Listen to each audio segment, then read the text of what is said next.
Hello, all. This is Dr. Dave Maslak talking to you about reciprocity.com. The E is written with a 3. And in this particular video, I want to talk about 6 need to know FAQs about your doctorate. So, if you don't know me, I'm a professor of innovation strategy and entrepreneurship. And I created this whole reciprocity project to give back as much as I possibly can. There were so many people that helped me out to get through graduate school that I decided to pay the favor forward and help you out and do all of these videos. I also created this sort of sharing economy proofreading platform. That's what reciprocity.com is all about. Still working on it, still work in progress, and it's getting better every day, which is really cool. But what I want to go through in this video is go through 6 different FAQs, so frequently asked questions about a doctorate. It's going to be geared towards people that are thinking about doing a PhD in business administration, but it's universally acceptable across all different fields because I don't think it varies. I actually did my undergrad in engineering, and it really isn't all that different. I do have a lot of friends across different subfields and different fields and disciplines and all that kind of stuff, and it's really not all that different across the different disciplines at a university. So the first one is, how long or what is the duration of a PhD after a MBA? So this is, what is the duration of doing some sort of doctorate after your master's program? Now, you could do it after a bachelor's as well, but generally you'd want to do it after a master's. And what the norm is right now across all business schools across the world is about 5 years. It used to be 4 years, but it is definitely getting longer towards 5 years. And it's becoming increasingly acceptable for people to be there for 6 years, depending on, the degree of what you're working on and the intensiveness of the knowledge and the stuff that you're working on, the project that you're working on. Sometimes it just takes a long time to get those publications. And that's really what we're looking for, is publications for you to get a job. And so you have to write a lot, and it takes a long time by the time you actually get through the review process before you actually get accepted. You're going to go through a lot of different rejections with any single paper.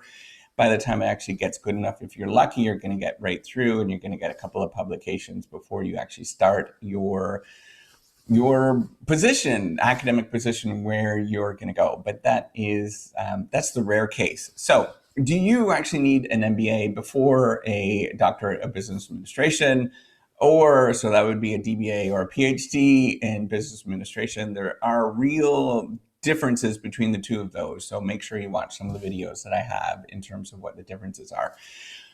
No, you don't need a MBA before you do any of those. In fact, it is oftenly discouraged to have too much of a practitioner understanding. If you are a PhD advisor, for example, you're looking for somebody that has academic analytical skills more than sort of those on the ground practitioner based skills where you can sort of do deals and do sales and all that kind of stuff. What we're looking for is somebody that can sit down and actually do a lot of writing and actually analyze data. That's what we're looking for, is kind of more on the nerdy side, sort of researcher types that are going to sit there by themselves and actually do a lot of work all by themselves. And that's really what we're looking for, is people that have analytical skills. So if you have a computer science degree, for example, if you have an economics degree, for example, if you have, analytical chemistry sort of focused, or something that is really, really analytical,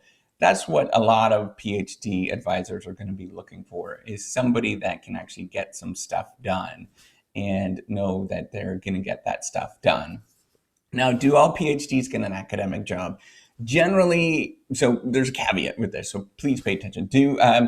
Generally, yes, they are eventually going to get an academic job. So the market has shifted in the last 30 years.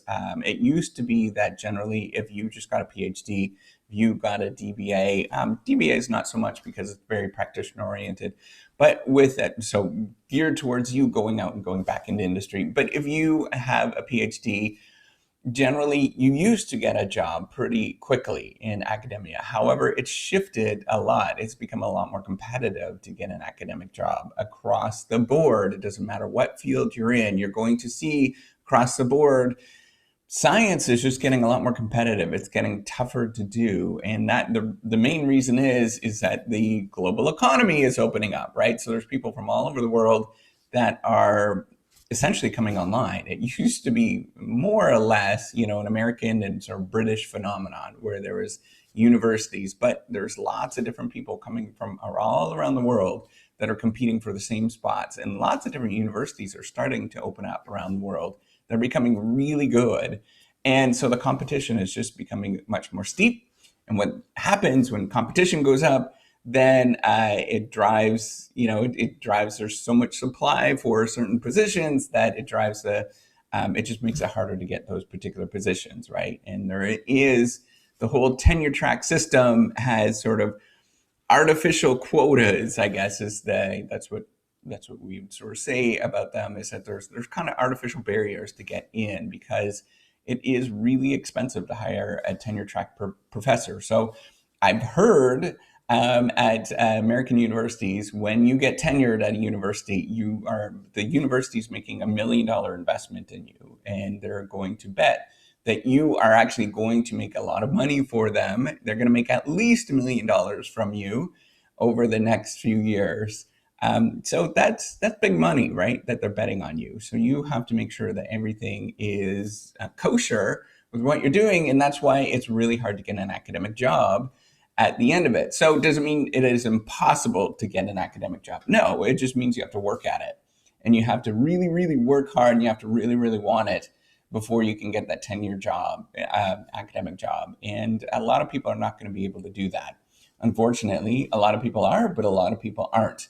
And you do see a tremendous amount of selection effect that happens. So selection is people try it and they leave. Lots of people will stop during their PhD program.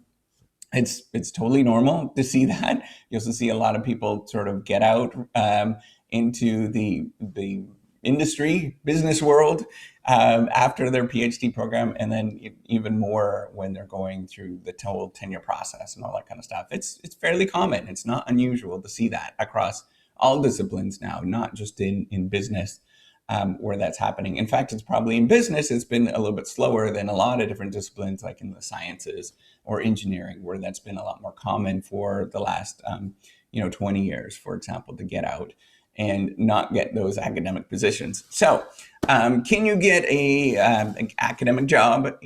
Generally, yes, but you have to work really stinking hard to get that academic job and do all sorts of things to get there. Do business professors run businesses before they become professors? Absolutely not. That's pretty rare to find that. Some people do have some management experience across the board, and it really varies on what that management experience is. Some of them are running little businesses. Some of them have management experience in sort of large corporations. Some of them have management consulting experiences, but that's not what we're looking for.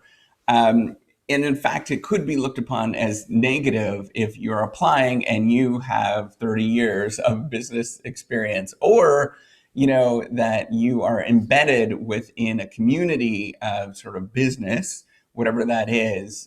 It could be a negative for you. It very much could be a negative for you, because we're looking to see, are you going to apply and dig deep and build analytical tools, do papers, write papers, and make the school famous in terms of the ideas that you're actually generating, right? That's the key thing, is that you're writing papers, not sort of doing deals and things like that. So the skills are completely different. You have to really understand that they're completely different. Now, can you do an evening PhD? Generally, no. That's not what we do in terms of how we're going to train you. I don't know of too many places around the world that are going to do that seriously. In fact, I don't know of any that do evening PhDs and they're taking the discipline seriously, because it's a full-time job. It takes a lot of work and a lot of effort to get through to the other end. Now, you can do DBA programs like that. That is okay, because you're going to learn all the same material, but writing and getting papers out and stuff like that is not going to be what the main goal is after you do a DBA. With a PhD, it is. You have to write, you have to work hard, like stinking hard. I'm telling you right now. And it's a full-time job. And a lot of people are going to be spending many, many more hours than just evenings and weekends and stuff like that doing the PhD. So don't expect that at all. That is a big no. that you'll never ever see that at most PhD programs for at least the next little while. I don't know of any, and it's probably not going to change. So, do PhD programs help you with career placements? So, no. Unfortunately, that's not how the academic market works. That's not really, we know, so academics, professors around the world kind of know who's doing really talented things. So we can look around and we can see really cool ideas, right? So if you send a cool idea to somebody, we know that that's a sharp idea. So the way that you actually get a job in the academic community is not through, you know, placements and things like that. That's really, I mean, that is a part of it for sure. Don't sort of get me wrong. That's a component of it to get your foot in the door. But the key thing is to do cool ideas and to really push out ideas that are going to make people say, wow, that person's doing something really cool. And there's two ways that you can do that. The first way is to write papers, right? And you have a bunch of publications. But the other way, the second way, is to do cool, interesting ideas that nobody else is doing, that nobody else has thought about. And they're like, wow, that is really cool. That's how you get jobs, because it's a small world, right? There's only, I don't know how many, I probably should know this in terms of business schools, but there's, maybe 500 different business schools around the world. It's a small market, and we know the people that are in the subfields.